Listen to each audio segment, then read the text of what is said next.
In the first of our concept check questions for this chapter, you're asked to identify each molecule shown as either cis, trans, or neither.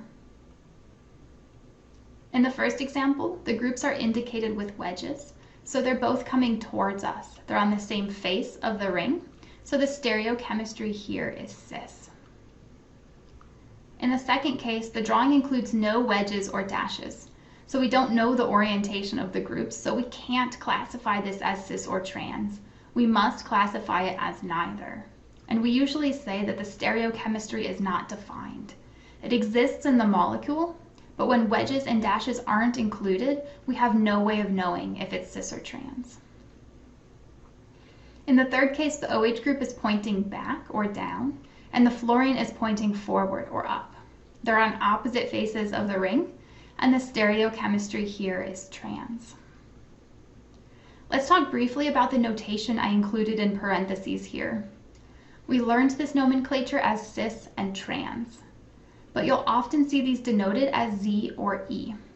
Z referring to cis, coming from the German word for together, zusammen, and E referring to trans, coming from the German word for opposite, entgegen. In the second question, you're asked to name the cycloalkane shown. Here the parent is the 5-carbon cyclic alkane cyclopentane.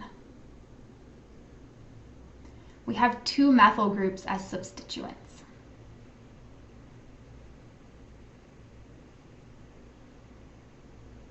Because we have 2 methyl groups as our substituents, when we number, it doesn't matter which methyl group we start at, so long as we number toward the other methyl group.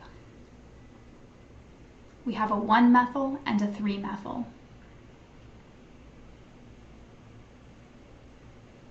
Then looking at the stereochemistry, 1 methyl group is up or forward, while the other is down or back. The 2 methyl groups are on different sides or faces of the ring, and so the stereochemistry is trans.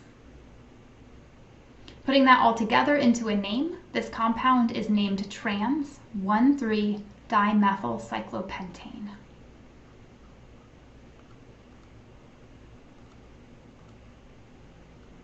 The third concept check question now asks you to go the other direction. Instead of naming a cycloalkane from the structure, you're asked to convert the name given into a drawing. My recommendation here is to follow the same sequence of steps, meaning let's start by identifying and drawing the parent. The parent here is cycloheptane, so we can draw that core structure.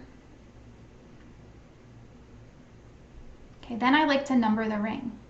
And I can go either direction here, clockwise or counterclockwise, it doesn't matter, but numbering will help to make sure that I'm consistent as I place the different substituents onto the ring. Then let's add our substituents or our groups one at a time. We have a 1-chloro group, so I'll place a chlorine on carbon 1. And then we have an ethyl group in the 2 position, so I'll place that group on the next carbon over. Finally, we need to incorporate the stereochemistry. The name denotes the cis stereoisomer, and so I need both groups on the same face of the ring. And there are 2 different ways I can do this. I can draw them both up, or I can draw them both down. And these are both correct depictions of cis 1-chloro 2-ethyl cycloheptane. They are not, however, the same structure. If you build these 2 molecules with your model kit, you'll find that they look very similar, but they're not identical. They're not superimposable. They're mirror images. And so next week we'll learn how to distinguish these 2 structures.